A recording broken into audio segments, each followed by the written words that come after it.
ಹುಬ್ಬಳ್ಳಿ ಪೊಲೀಸರ ಬಲೆಗೆ ಬಿದ್ದ ನಟೋರಿಯಸ್ ಸೈಂಟಿಸ್ಟ್ ಯಾರು? ಮಂಡ್ಯದ ಮಿಮ್ಸ್ ಐಸಿಯು ಘಟಕಕ್ಕೆ ಬೀಗ ಹಾಕಿದ್ದೇಕೆ? ಎಲ್ಲವನ್ನು ನೋಡೋಣ Karnataka top 20ಯಲ್ಲಿ.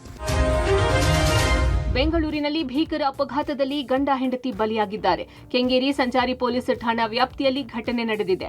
Cement mixer lorry ದ್ವಿಚಕ್ರ ವಾಹನಕ್ಕೆ ಡಿಕ್ಕಿ ಹೊಡೆದಿದೆ. ಪರಿಣಾಮ ದ್ವಿಚಕ್ರ ವಾಹನದಲ್ಲಿ ಪ್ರಯಾಣ ಮಾಡುತ್ತಿದ್ದ ಗಂಡ ಹೆಂಡತಿ ಸ್ಥಳದಲ್ಲೇ ಮೃತಪಟ್ಟಿದ್ದಾರೆ. ಭೀಕರ ಅಪಘಾತದ ದೃಶ್ಯ ಸಿಸಿ ಕ್ಯಾಮೆರಾದಲ್ಲಿ ಸೆರೆಯಾಗಿದ್ದು, ಶಬಾನಾ ಬೇಗಂ, ಆಸಿಫ್ ಅಹಮದ್ ಮೃತ ದುರ್ದೈವಿಗಳಾಗಿದ್ದಾರೆ. ಕೆಂಗೇರಿ ಮಾರ್ಗವಾಗಿ ಟ್ಯಾನರಿ ರಸ್ತೆಯಿಂದ ಉತ್ತರಹಳ್ಳಿಯ ದರ್ಗಾಗೆ ಬೈಕ್ನಲ್ಲಿ ಹೋಗ್ತಿದ್ದ ವೇಳೆ ಅಪಘಾತ ಸಂಭವಿಸಿದೆ. ದ್ವಿಚಕ್ರ ವಾಹನದಲ್ಲಿದ್ದ ಗಂಡ ಹೆಂಡತಿ ಮೇಲೆ ಸಿಮೆಂಟ್ ಮಿಕ್ಸರ್ ಲಾರಿ ಹರಿದಿದ್ದು, ಸ್ಥಳದಲ್ಲೇ ಇಬ್ಬರು ಸಾವಿಗೀಡಾಗಿದ್ದಾರೆ. ಸಿಮೆಂಟ್ ಲಾರಿ ಚಾಲಕನನ್ನ ಕೆಂಗೇರಿ ಟ್ರಾಫಿಕ್ ಪೊಲೀಸರು ವಶಕ್ಕೆ ಪಡೆದಿದ್ದಾರೆ. ಮಧು ಜಂಕ್ಷನ್ ಕಡೆಯಿಂದ ಒಂದು ಬೈಕ್ ಇಬ್ರು ಗಂಡ ಹೆಂಡತಿ ಕರ್ಕೊಂಡು ಇಲ್ಲಿ ಒಂದು ದರ್ಗಾ ಇದೆ ಅಂತ ಆ ಕಡೆ ಹೋಗ್ತಾ ಇದ್ರು. ಅದ್ರ ಹಿಂದ್ಗಡೆನೆ ಒಂದು ಸಿಮೆಂಟ್ ಮಿಕ್ಸರ್ ವೆಹಿಕಲ್ ಬಂದಿದೆ. ಅವರು ರೈಟ್ ತಗೋಲಿಕ್ಕೆ ಹೋಗ್ಬೇಕಾದ್ರೆ ಹೊಡೆದ್ಬಿಟ್ಟು ಅವರು ಸ್ಪಾಟ್ ಅಲ್ಲೇ ಕೆಳಗಡೆ ಬಿದ್ದು ಅವ್ರ ಮೇಲೆ ಇದು ವೀಲ್ ಹಾದ್ಕೊಂಡು ಹೋಗಿದೆ. ಹೀಗಾಗಿ ಅವರಲ್ಲೇ ಸ್ಪಾಟ್ ಡೆತ್ ಆಗಿದ್ದಾರೆ.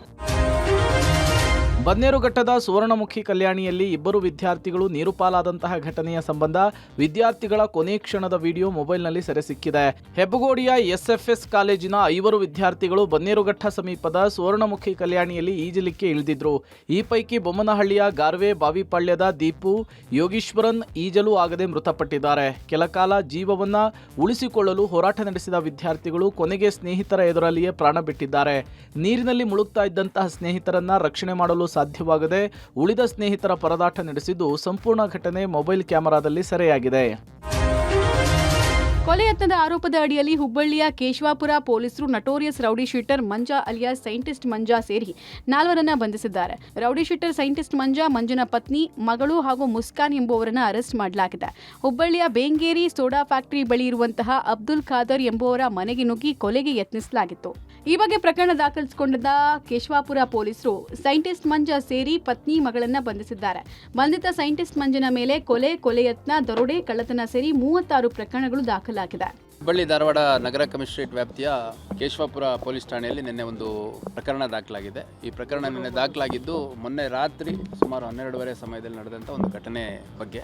ಈ ಘಟನೆಯಲ್ಲಿ ಅಬ್ದುಲ್ ಖಾದರ್ ಅನ್ನುವಂಥ ಒಬ್ಬ ವ್ಯಕ್ತಿಯ ಮನೆಗೆ ಈ ಪ್ರಕರಣದ ಆರೋಪಿ ಮತ್ತು ಆರೋಪಿಯ ಜೊತೆ ಬಂದಂಥ ಒಟ್ಟು 3 ಜನ ಅಬ್ದುಲ್ ಖಾದರ್ ಅನ್ನೋನಿಗೆ ಹಲ್ಲೆ ಮಾಡಿದ್ದಾರೆ. ಹಲ್ಲೆ ಮಾಡುವಂಥ ಸಂದರ್ಭದಲ್ಲಿ ಒಂದು ಚಾಕುವನ್ನು ಕೂಡ ಉಪಯೋಗಿಸಿದ್ದಾರೆ.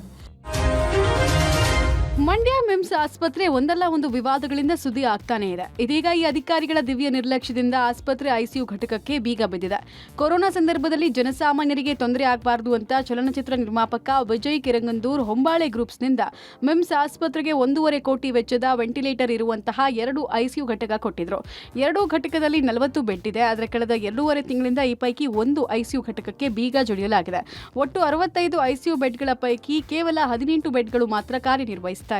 ಇದರಿಂದ ರೋಗಿಗಳು ಅನಿವಾರ್ಯವಾಗಿ ಖಾಸಗಿ ಆಸ್ಪತ್ರೆಯತ್ತ ಮುಖ ಮಾಡುವಂತಾಗಿದೆ. ಈ ಬಗ್ಗೆ ಪ್ರತಿಕ್ರಿಯೆ ಕೊಟ್ಟಿರುವ ಸಚಿವ ಚಲುವರಾಯಸ್ವಾಮಿ, ಮಿಮ್ಸ್ನಲ್ಲಿ ತುಂಬಾ ಸಮಸ್ಯೆ ಇದೆ, ಮೇಜರ್ ಸರ್ಜರಿ ಆಗಬೇಕು ಅಂತ ಹೇಳಿದ್ದಾರೆ. ಡಿಸಿ ಮೂಲಕ ಸಮಸ್ಯೆಗಳ ಪಟ್ಟಿ ಮಾಡಿಸಲಾಗಿದ್ದು, ವೈದ್ಯಕೀಯ ಶಿಕ್ಷಣ ಸಚಿವರ ಜೊತೆಗೆ ಶೀಘ್ರ ಸಭೆ ನಡೆಸುತ್ತೇವೆ ಅಂತ ಅಂದಿದ್ದಾರೆ. ತುಂಬಾ ಸಮಸ್ಯೆ ಇದೆ. ಸದ್ಯದಲ್ಲೇ ಮಂತ್ರಿಗಳನ್ನ ಇಬ್ರು ಸೇರಿ ಒಂದು ಮೀಟಿಂಗ್ ಮಾಡಬೇಕು ಅಂತ ಹೇಳಿದ್ದೀನಿ. ನಮ್ಮ ಡಿಸಿ ಅವರಿಗೆ ಅಲ್ಲೆಲ್ಲ ಏನೇನು ಪ್ರಾಬ್ಲಮ್ ಇದೆ ಅಂತ ಪಟ್ಟಿ ಮಾಡಿಸಿದ್ದೀನಿ. ಸೊ ಈ ತಿಂಗಳ ಒಳಗಡೆ ಮೆಡಿಕಲ್ ಎಜುಕೇಷನ್ ಮಿನಿಸ್ಟರ್ ಜೊತೆ ನಾನು ಶಾಸಕರೆಲ್ಲ ಒಂದು ಮೀಟಿಂಗ್ ಮಾಡ್ತೀನಿ. ವಿಜಯನಗರ ಜಿಲ್ಲೆಯ ಹಡಗಲಿ ತಾಲೂಕಿನ ಸುಕ್ಷೇತ್ರ ಮೈಲಾರಲಿಂಗೇಶ್ವರ ದೇಗುಲದಲ್ಲಿ ಪೂಜಾ ವಿಚಾರಕ್ಕೆ ಹಿಂದೂ ಧಾರ್ಮಿಕ ದತ್ತಿ ಇಲಾಖೆ ಅಧಿಕಾರಿಗಳು ಹಾಗೂ ಮೂಲ ವಂಶಸ್ಥರಾದ ವೆಂಕಟಪ್ಪ ಒಡೆಯರ್ ಮಧ್ಯೆ ಗಲಾಟೆ ನಡೆದಿದೆ. ಮೈಲಾರಲಿಂಗೇಶ್ವರ ಮೂಲ ವಂಶಸ್ಥರು ಗರ್ಭಗುಡಿ ಒಳಗೆ ಪೂಜೆಗೆ ಮುಂದಾಗಿದ್ರು. ಈ ವೇಳೆ ಇಒ ಹನುಮಂತಪ್ಪ, ನಿಮಗೆ ಗರ್ಭಗುಡಿ ಒಳಗೆ ಪೂಜೆಗೆ ಅವಕಾಶ ಇಲ್ಲ, ಪೂಜೆ ಮಾಡಬೇಡಿ ಅಂತ ಪೂಜೆಗೆ ಮುಂದಾಗಿದ್ದ ಅರ್ಚಕರನ್ನ ದೇಗುಲದಿಂದ ಒತ್ತಾಯಪೂರ್ವಕ ಹೊರಗೆ ದಬ್ಬಿದ್ದಾರೆ. ಪೂಜಾ ವಿಚಾರಕ್ಕೆ ನಡೆದ ಗಲಾಟೆ ಬಳಿಕ ಮಾತಾಡಿದ ಮೈಲಾರ ಕ್ಷೇತ್ರದ ಧರ್ಮದರ್ಶಿ ವೆಂಕಪ್ಪಯ್ಯ ಒಡೆಯರ್, ವಂಶ ಪಾರಂಪರ್ಯವಾಗಿ ದೇಗುಲದಲ್ಲಿ ಪೂಜಾ ಕೈಂಕರ್ಯಗಳನ್ನ ಮಾಡಿಕೊಂಡು ಬಂದಿದ್ದೇವೆ. ನಾವು ಮೂಲ ಗುರುಗಳು ಹಾಗೂ ವಂಶಸ್ಥರು. ನಮ್ಮನ್ನು ದುರುದ್ದೇಶದಿಂದ ಹೊರಹಾಕಲಾಗ್ತಾ ಇದೆ. ಸುಕ್ಷೇತ್ರ ಮೈಲಾರ ಲಿಂಗೇಶ್ವರನ ಸನ್ನಿಧಿಯಿಂದ ಹೊರಹಾಕುವುದು ಸರಿಯಲ್ಲ.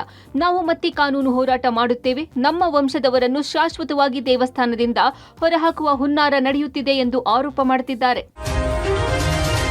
ಅರಣ್ಯ ಪ್ರದೇಶದಲ್ಲಿ ನಿಯಮ ಉಲ್ಲಂಘಿಸಿ ಚಿತ್ರೀಕರಣ ಪ್ರಕರಣ ಸಂಬಂಧ ಸಚಿವ ಜಮೀರ್ ಅಹಮದ್ ಅವರ ಪುತ್ರ ಜೈದ್ ಖಾನ್ ಹಾಗೂ ರಚಿತಾ ರಾಮ್ ನಟನೆಯ ಕಲ್ಟ್ ಚಿತ್ರತಂಡದ ವಿರುದ್ಧ ಪ್ರಕರಣ ದಾಖಲಾಗಿದೆ.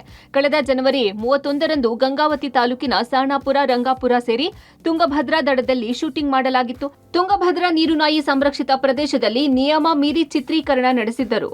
ಸ್ಥಳೀಯರ ದೂರಿನ ಹಿನ್ನೆಲೆ ಚಿತ್ರೀಕರಣವನ್ನು ಅರಣ್ಯ ಇಲಾಖೆ ಸ್ಥಗಿತಗೊಳಿಸಿತ್ತು. ಚಿತ್ರೀಕರಣ ಸಂಬಂಧ ಕಲ್ಟ್ ಚಿತ್ರತಂಡದ ವಿರುದ್ಧ ಗಂಗಾವತಿ ವಲಯ ಅರಣ್ಯ ಇಲಾಖೆಯಲ್ಲಿ ಪ್ರಕರಣ ದಾಖಲಿಸಿ ಕೋರ್ಟ್ಗೆ ಸಲ್ಲಿಸಿದ್ದಾರೆ. ಆದರೆ ದಾಖಲಿಸಿರುವ ಪ್ರಕರಣದ ಬಗ್ಗೆ ಮಾಹಿತಿ ನೀಡಲು ಅರಣ್ಯ ಅಧಿಕಾರಿಗಳು ನಿರಾಕರಿಸಿದ್ದಾರೆ. ಮಾಹಿತಿ ಬೇಕಾದರೆ ಸ್ಥಳೀಯ ನ್ಯಾಯಾಲಯದಲ್ಲಿ ವಿಚಾರಿಸುವಂತೆ ಅಧಿಕಾರಿಗಳು ಹೇಳುತ್ತಿದ್ದಾರೆ. ಹೀಗಾಗಿ ಅಧಿಕಾರಿಗಳ ಮೇಲೆ ಸಚಿವ ಜಮೀರ್ ಅಹಮದ್ ಒತ್ತಡ ಹೇರಿದ್ದಾರಾ ಎಂಬ ಅನುಮಾನ ಮೂಡಿದೆ. ನಿನ್ನೆ ಅಷ್ಟೇ ಈ ಬಾರಿ ಅಭಿಮಾನಿಗಳ ಜೊತೆಗೆ ಹುಟ್ಟುಹಬ್ಬ ಆಚರಣೆ ಇಲ್ಲ ಅಂತ ದರ್ಶನ್ ತಿಳಿಸಿದ್ರು. ಆರೋಗ್ಯ ಸಮಸ್ಯೆ ಇರೋದ್ರಿಂದ ಬರ್ತ್ಡೇ ಸೆಲೆಬ್ರೇಷನ್ ಮಾಡ್ಕೊಳ್ಳಲ್ಲ ಅಂತ ಹೇಳಿದ್ರು. ಹೀಗಾಗಿ ದರ್ಶನ್ ಫ್ಯಾನ್ಸ್ ಬೇಸರಗೊಂಡಿದ್ರು. ಆದ್ರೆ ಈಗ ದರ್ಶನ್ ಫ್ಯಾನ್ಸ್ಗೆ ಗುಡ್ ನ್ಯೂಸ್ ಸಿಕ್ಕಿದೆ. ಫೆಬ್ರವರಿ 16ನೇ ತಾರೀಕು ದರ್ಶನ್ ಹುಟ್ಟುಹಬ್ಬ ಅಂದೇ ಡೆವಿಲ್ ಟೀಸರ್ ರಿಲೀಸ್ ಆಗ್ತಿದೆ. ಈ ಮೂಲಕ ಹುಟ್ಟುಹಬ್ಬಕ್ಕೆ ದರ್ಶನ್ ಅಭಿಮಾನಿಗಳಿಗಾಗಿ ಭರ್ಜರಿ ಗಿಫ್ಟ್ ಕೊಡ್ತಿದ್ದಾರೆ. ಇದರ ಬಗ್ಗೆ ಸಾಮಾಜಿಕ ಜಾಲತಾಣದಲ್ಲಿ ದರ್ಶನ್ ಪತ್ನಿ ವಿಜಯಲಕ್ಷ್ಮಿ ಹಾಗೂ ಸಿನಿಮಾ ಟೀಮ್ ಮಾಹಿತಿ ಹಂಚಿಕೊಂಡಿದೆ. ಆಕ್ಷನ್ ಪ್ರಿನ್ಸ್ ಧ್ರುವ ಸರ್ಜಾ ಸರಳತೆಗೆ ಅಭಿಮಾನಿಗಳು ಫಿದಾ ಆಗಿದ್ದಾರೆ. ಧ್ರುವ ಸರ್ಜಾ ಚಪ್ಪಲಿ ಎತ್ತಿಕೊಟ್ಟ ವಿಡಿಯೋ ವೈರಲ್ ಆಗಿದೆ. ಸ್ಟಾರ್ ಆದ್ರೂ ಸಿಂಪಲ್ ಆಗಿ ಸಾರ್ವಜನಿಕರ ಚಪ್ಪಲಿ ಎತ್ತಿಕೊಟ್ಟು ಧ್ರುವ ಸರ್ಜಾ ಸರಳತೆ ಮೆರೆದಿದ್ದಾರೆ. ಹಿರಿಯ ನಟಿ ಜಯಮಾಲಾರ ಮಗಳು ಸೌಂದರ್ಯ ಮದುವೆ ಕಾರ್ಯಕ್ರಮದಲ್ಲಿ ಈ ಘಟನೆ ಆಗಿದೆ. ಪತ್ನಿ ಜೊತೆ ಮದುವೆಗೆ ಬರುತ್ತಿದ್ದ ನಟ ಧ್ರುವ ಸರ್ಜಾ ಪಕ್ಕದಲ್ಲಿದ್ದ ಸಾರ್ವಜನಿಕರೊಬ್ಬರ ಚಪ್ಪಲಿ ಎತ್ತಿಕೊಟ್ಟಿದ್ದಾರೆ. ನಿನ್ನೆ ನಡೆದ ಆರತಕ್ಷತೆ ಕಾರ್ಯಕ್ರಮದಲ್ಲಿ ಧ್ರುವ ಸರ್ಜಾ ನಡೆದುಕೊಂಡ ರೀತಿಗೆ ಫ್ಯಾನ್ಸ್ ಮೆಚ್ಚುಗೆ ಸೂಚಿಸಿದ್ದಾರೆ.